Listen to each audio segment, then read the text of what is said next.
اللہ کے نبی صلی اللہ علیہ وسلم کا فرمان ہمارے سامنے ہے کہ نیک اعمال میں جلدی کریں. جتنی جلدی آپ نیکیوں کو جمع کر سکتے ہیں کوشش کریں سستی اور کاہلی کے شکار ہرگز نہ ہو, کیونکہ ایک دور آئے گا نیکیوں کی مہلت نہیں ملے گی, وقت نہیں ملے گا. آپ سوچتے رہ جائیں گے, فکر کرتے رہ جائیں گے اور تمنائیں کرتے رہ جائیں گے, لیکن وہ وقت نہیں آئے گا. فتنے اس قدر اس زمین پر پھیل جائیں گے کہ آپ کو نیکی کا وقت نہیں ملے گا. اللہ کے نبی صلی اللہ علیہ وسلم فرماتے ہیں, مسلم کی روایت ہے, بادروا بالاعمال فتنا كقطع الليل المظلم يصبح الرجل مؤمنا ويمسي كافرا ويمسي مؤمنا ويصبح كافرا يبيع دينه بعرض من الدنيا. اللہ کے نبی صلی اللہ علیہ وسلم فرماتے ہیں کہ نیک اعمال میں جلدی کرو, جلدی جلدی نیکیوں کو سمیٹ لو, اپنے دامنوں میں نیکیوں کو بھر لو, اس لیے کہ فتنے سیاہ رات, اندھیری رات کی ٹکڑوں کے مانند فتنے زمین پر اتریں گے. یہاں تک کہ ایسے فتنے اتریں گے کہ ایک بندہ مومن صبح میں ایمان والا ہوگا, اس کو ایمان کی حالت میں دیکھا جائے گا, اور شام ہوتے ہوتے وہ اپنے ایمان کو بیچ ڈالے گا, کافر ہو جائے گا. کوئی شخص ہم دیکھیں گے کہ شام میں مومن ہے اور صبح ہوتے ہوتے اپنے ایمان کا سودا کر چکا ہے. اللہ کے نبی صلی اللہ علیہ وسلم فرماتے ہیں, یبیع دینہ بعرض من الدنیا, دنیا کے چند ٹکے کی خاطر اپنے دین کا سودا کر دیں گے. یہ ایسا پرفتن دور آئے گا کہ ہمارا زمانہ وہ نہیں ہے. سب سے حقیر اور ذلیل اور کمتر چیز اگر ہماری نگاہ میں کوئی ہے تو وہ دین ہے.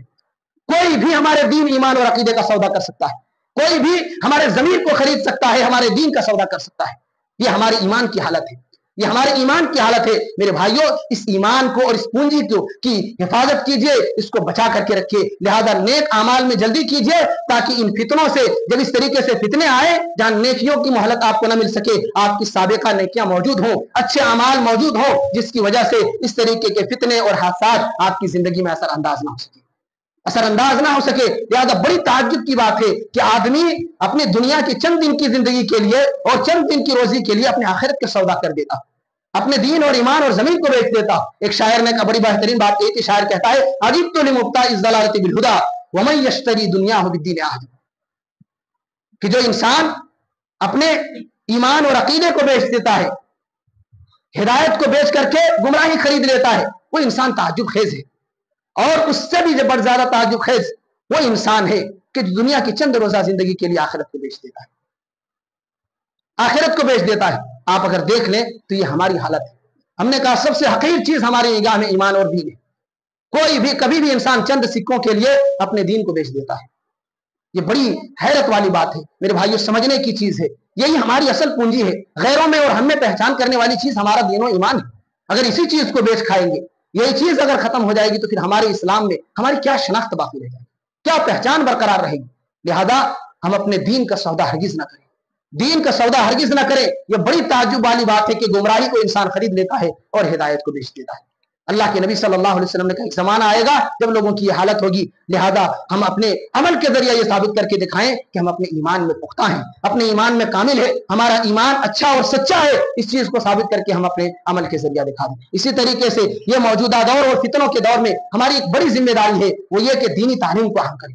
اگر فتنے جو ہمارے گھروں میں داخل ہو رہے ہیں, اس کی سب سے بڑی کمی اگر آپ دیکھیں گے تو دینی ماحول کا ہمارے گھروں میں نہ پایا جانا ہوتا ہے. کہ ہم سب کچھ تو ہیں, دولت ہے, دنیاوی ترقی ہے, مال و جاؤ جلال ہے, یہ ساری چیزیں ہیں. اگر کوئی چیز نہیں ہے تو وہ اسلام کی وہ رونق اور دینی تعلیم کے جو فقدان ہے وہ چیزیں ہماری گھروں میں نظر آتی ہیں. اسلام کی رونق ختم ہو چکا ہے. لہذا ہم اپنے گھروں میں دینی ماحول لائیں, دین کی تعلیم کو عام کریں. بال بچوں میں سب سے پہلے دین کی تعلیم کو عام کریں, کیونکہ اگر قرآن کریم کو آپ پڑھیں گے, جو شریعت ہم تک پہنچی ہے, اگر اس کی پہلی کرن ہم اور آپ دیکھیں گے, مکہ میں ڈھیر ساری خرابیاں تھیں, اخلاقی اعتبار سے, اعمال کے اعتبار سے, عقیدے کے اعتبار سے کئی خرابیاں تھیں. اصلاح کا آغاز اللہ رب العالمین نے کیا تو سب سے پہلی آیت جو 5 آیتیں نازل ہوئی, آپ کو اللہ رب العالمین نے پیغام دیتے ہوئے کہا اقرأ بسم ربک الذی خلق. میرے محبوب آپ پڑھیے, اور پڑھیے اس رب کے نام سے جس نے آپ کو پیدا کیا. دو چیزیں تھیں, ایک تو یہ کہ تعلیم پر اللہ رب العالمین نے سب سے پہلے زور دیا ہے کہ ایک مسلم قوم, ایسی قوم جس کی بنیاد توحید پر ہو, ایک اللہ کا سچا اور صحیح تصور پر جس قوم کی بنیاد ہو, اس کا آغاز تعلیم سے ہونا چاہیے. اس قوم کی سب سے بلند چیز اگر اس قوم کا کوئی شعار ہو تو وہ علم ہو. لہذا اللہ کے نبی صلی اللہ علیہ وسلم کو یہ حکم ملا کہ آپ پڑھیے, اور دوسرا جو حکم ملا ہے وہ یہ اس رب کے نام سے پڑھیے جس نے آپ کو پیدا کیا. دنیا کی تمام تعلیمات کو آپ حاصل کیجیے. علم ضروری ہے, اچھے انجینئر, اچھے ڈاکٹر, سارے لوگوں کی ضرورت ہے کہ مسلمانوں میں بھی اچھے لوگ موجود ہوں, ہر فیلڈ کے ماہرین موجود ہوں. لیکن ان سب سے بڑی ذمہ داری جس سے ہماری دنیا اور آخرت سنورتی ہے وہ ہے دین کی ذمہ داری. لہذا اللہ تعالیٰ کہتا ہے کہ اس تعلیم کو پہلے حاصل کیجیے جس سے آپ اپنے رب کو پہچان سکیں. آپ کے رب کی معرفت ہو سکے اس تعلیم کو پہلے حاصل کیجیے. تو یہ پہلی جو ہماری اسلام کی جو تعلیم ہے اس کا آغاز ہی پڑھنے سے ہوتا ہے اور دینی تعلیم سے ہو رہا ہے کہ ایسی تعلیم آپ اپنے بال بچوں کو اور اپنے آپ کو دلائیے جس سے آپ اپنے رب کو پہچان سکیں. ہمارے علاقے میں, ہماری سوسائٹی میں, ہمارے گھروں میں, ہمارے ماحول میں اگر کسی چیز کی سب سے زیادہ کمی ہے وہ دینی تعلیم کی کمی ہے. اور یہی وجہ ہے کہ کوئی بھی فتنہ آتا ہے ہمارے پاس علم کی قلت کی وجہ سے, دین کی کمی کی وجہ سے ان سارے فتنوں کے ہم شکار ہو جاتے ہیں, ان برائیوں میں لطمت ہو جاتے ہیں اور ہمارا دینی ماحول اور بھی خراب ہو جاتا ہے. لہذا ضرورت اس بات کی ہے کہ ہم اپنے بال بچوں کی اس طور پر حفاظت کریں کہ دنیا کے ساتھ ساتھ دین کی جو بنیادی اور ضروری تعلیمات ہیں جس سے وہ اپنے اخلاق, اپنے اعمال, اپنی عبادتوں کو درست کر سکے, ان تعلیمات کو ضرور اپنی اولاد کو دلائے تاکہ وہ برباد ہونے سے اپنے آپ کو بچا لیں. ایک اور بڑی وجہ ہے فتنوں کے دور میں بڑی ذمہ داری جو ہماری ہے وہ یہ ہے کہ اہل علم سے جڑے رہیں, علماء کرام سے جڑے رہیں اور ان لوگوں سے دور رہیں جو علم کے نام پر جہالت کو پھیلاتے ہیں. آپ یقین مانیں اہل علم سے اگر آپ نہیں جڑیں گے تو وہاں بھی فتنے کے شکار ہوں گے, کیونکہ دینی مسائل میں جب آپ منمانی کریں گے دین کی ذمہ داری صحیح طور پر ادا نہیں کر سکتے ہیں. آپ جیسی تیسی اگر زندگی گزارنا چاہے اور علم کو کھلواڑ بنانا چاہے تو نہیں بنا سکتے ہیں. دین کا ایک مزاج ہے, اس کے اصول اور ضابطے ہیں اور اس کو جاننے والے لوگ ہیں. ظاہر سی بات ہے اس چیز کو اور اس فن کو ان کے ماہرین ہی سے سیکھا جائے گا. لہذا اہل علم سے مسائل پوچھیں, دینی چیزوں کی جانکاری علماء کرام سے لیں جو قرآن و سنت کی روشنی میں آپ کے مسائل کا حل آپ کے سامنے پیش کر سکے. جو منمانی قصے, من گھڑت واقعات اور یہاں وہاں کے پیروں اور ولیوں کی کہانیاں ان چیزوں کو نہ سناتے ہوں بلکہ اللہ اور اس کے رسول کے فرمان کو آپ کے سامنے پیش کرتے ہوں, ایسے لوگوں سے جڑے رہیں. اور ان لوگوں سے جو دین کا لبادہ اوڑھ کر کے دین کے ڈھانچے کو مسخ کرنا چاہتے ہیں اور دین کی تعلیمات کو ایک نئے رنگ میں پیش کرنا چاہتے ہیں. میں صاف لفظ میں کہوں, یہ جو نئے نئے فتنے آ جا رہے ہیں, نئے نئے مفتیان آپ کو نظر آ رہے ہیں, کوئی انجینئر ہے, کوئی ڈاکٹر ہے, کوئی پروفیسر ہے, کوئی اور ایڈوکیٹ ہے, یہ سارے لوگ جو دین کے نام پر آپ کے پاس چورن بیچتے ہیں, آپ یقین مانیے آپ کو لگتا ہے کہ یہ قرآن و سنت کی باتیں کرتے ہیں لیکن ان کے پاس خلفیہ اور کوئی مضبوط بنیاد نہیں ہے جس کی وجہ سے ان کی عمارت مضبوط ہو. وہ منمانی تعویلیں کرتے ہیں, منمانی تفسیریں بیان کرتے ہیں اور جگہ جگہ پر وہ غلطیاں کرتے ہیں. اور خاص طور پر سب سے بڑی اگر چیز اس چیز کو سمجھنا ہو, میں ایک موٹی سی مثال دیتا ہوں, وہ یہ ہے کہ آپ کسی بھی فن کو سیکھتے ہیں اور یہ دنیا کا نظام رہا ہے دنیاوی معاملات میں, تو اس کے جو جانکار ہیں اسی سے سیکھتے ہیں. آپ کے پاس اگر بیماری آئی ہے, دنیا والے لاکھ کہیں کہ فلاں دوائی آپ کھائیے آپ ٹھیک ہو جائیں گے, آپ کو پھر بھی دل میں تذبذب اور شک پیدا ہوگا کہ نہیں پہلے ڈاکٹر صاحب کو دکھا لیتے ہیں, وہ اس فن کے متخصص ہے, اس فن کو جانتے ہیں, وہ جیسی رہنمائی کریں گے ویسے ہی کام کریں. کیوں؟ کیونکہ جان کا خطرہ ہے, جان کا خطرہ ہے. اگر گڑبڑی کریں گے, منمانی کریں گے تو جان جائے گی. یہاں ایمان کا خطرہ آپ کو محسوس نہیں ہو رہا ہے؟ کوئی بھی آ رہا ہے کہیں سے پڑھ کر کے, جب وہاں ان کی دکانیں نہیں چلتی ہیں پھر وہ دین کا نام لے کر چند کتابیں پڑھتے ہیں اور مفتی بن جاتے ہیں اور آپ باخوشی ان کو قبول کر لیتے ہیں. تو آپ کے نگاہ میں ایمان اتنا کمتر ہے اور دنیاوی معاملات میں آپ اتنے حساس ہیں. یا آپ اپنے نظریات کو تبدیل کیجیے, آپ دین کے معاملے میں اتنے حساس بنیے. ہرگز نہیں. جو دین پڑھنے والے ہیں وہ بچپن سے اصول, ضابطے, قانون ساری چیزوں کو پڑھتے ہیں اور ان بنیادوں کے اعتماد کو سامنے رکھ کر کے پھر وہ سارے مسائل کو حل کرتے ہیں. اور ایک شخص جو آتا ہے منمانی چیزیں پڑھتا ہے, کتابوں کی دنیا بڑی وسیع ہے, آپ کو ساری چیزیں اس میں ملے گی. فرق کیسے کریں گے جب تک آپ کے پاس کوئی استاد نہ ہو, اس فن کو سکھانے والے اگر آپ کے پاس موجود نہ ہو کیسے بتائیں گے کہ اس میں اچھی چیزیں یہ ہے, اس کے اصول پرکھنے کے یہ ہے, اس کو جانچنے کے ضابطے یہ ہے؟ کیسے جانیں گے آپ, کیسے جانیں گے؟ تو میرے بھائیوں اس چیز کو یاد رکھیں کہ جب دنیاوی معاملات میں ہم غیر اس کے متخصص, جس فن کو ہم سیکھ رہے ہیں اس کے متخصصین سے اس فن کو نہیں سیکھتے ہیں, نہیں لیتے ہیں, تو پھر دین کے معاملے میں یہ ہماری اتنی سستی اور کاہلی کی ہے. دین کا معاملہ اور بھی حساس ہے, اس میں اور بھی زیادہ چوکنا ہے. کوئی بھی آئے جو دین کے نام پر اور حدیث نمبر اور فلاں نمبر کے نام پر آپ کو دھوکے دے تو آپ اس دھوکے میں مبتلا ہونے سے بچیں, مبتلا ہونے سے بچیں. اہل علم جن کو آپ جانتے ہیں کہ ہمارے بڑے علماء کرام ہیں اور اللہ تعالیٰ نے ایک رتبہ دیا ہے, علم دیا ہے, ان سے آپ مسائل کے حل کے لیے رجوع کریں. ورنہ اللہ کے نبی صلی اللہ علیہ وسلم کا وہ فرمان ہمارے سامنے ہے کہ ان اللہ لا يقبض العلم انتزاعا ينتزعه من العباد ولكن يقبض العلم بقبض العلماء حتى اذا لم يبق عالما اتخذ الناس رؤوسا جهالا فسئلوا فافتوا بغير علم فضلوا واضلوا. صحیح بخاری اور صحیح مسلم کی روایت ہے. اللہ کے نبی صلی اللہ علیہ وسلم فرماتے ہیں اس دنیا سے ہم علم کو ایسے نہیں اٹھاتے ہیں کہ اہل علم کے دلوں سے ہم علم کو چھین لیں. یہ ہمارا نظام اور اصول نہیں ہے, بلکہ ہمارا طریقہ یہ ہے کہ اس دنیا سے بڑے بڑے علماء کرام کو جس کو ہم نے خوب علم دیا تھا, علم و عمل کی دولت سے مالا مال کیا تھا, ان علماء کرام کو ہم اس دنیا سے رخصت کر دیتے ہیں, ان کا انتقال ہو جاتا ہے. پھر دنیا میں صرف جہلا بچتے ہیں, انہی میں سے کسی ایک کو سردار بنایا جاتا ہے, اپنے سارے معاملات دینی مسائل کے حل کا ذمہ دار قرار دیا جاتا ہے اور وہ خود بھی گمراہ ہوتے ہیں اور لوگوں کو گمراہ کرتے ہیں. ایسے لوگ خود بھی گمراہ ہو رہے ہیں اور لوگوں کو بھی گمراہ کرتے ہیں. اگر آپ دیکھیں گے اہل علم پہچانتے ہیں, اسی لیے آپ کو اس طریقے کے فتنے سے ہمیشہ باخبر کرتے رہتے ہیں کہ ان لوگوں سے باخبر رہیں, کیونکہ ان کے فتنوں کو, ان کی خرابیوں کو اور ان کے خلل کو علماء کرام جانتے ہیں, آپ نہیں جانتے. لہذا جس طریقے سے آپ کے دماغ میں ایک ضابطہ بنا ہوا ہے کہ ہر فن کو اس کے ماہرین سے لیں گے, علم کے باب میں بھی, دین کے باب میں بھی اس چیز کو سامنے رکھیں کہ علماء کرام سے دینی مسائل کو حل کریں گے. کیونکہ اللہ کے نبی صلی اللہ علیہ وسلم فرماتے ہیں اہل علم جہاں اٹھ گئے اور جو حالہ کی جماعت جب باقی رہے گی تو پھر فتنے برپا کرے گی, وہ خود بھی مفتون کے ٹھہریں گے اور اپنی ذات کو بھی فتنہ پہنچائیں گے. لہذا اس چیز سے اپنے آپ کو بچائیں. اسی طریقے سے اس فتنے اور خراب احوال میں ہماری ذمہ داری ہوتی ہے کہ ہم فتنوں سے اللہ تعالیٰ کی پناہ طلب کریں.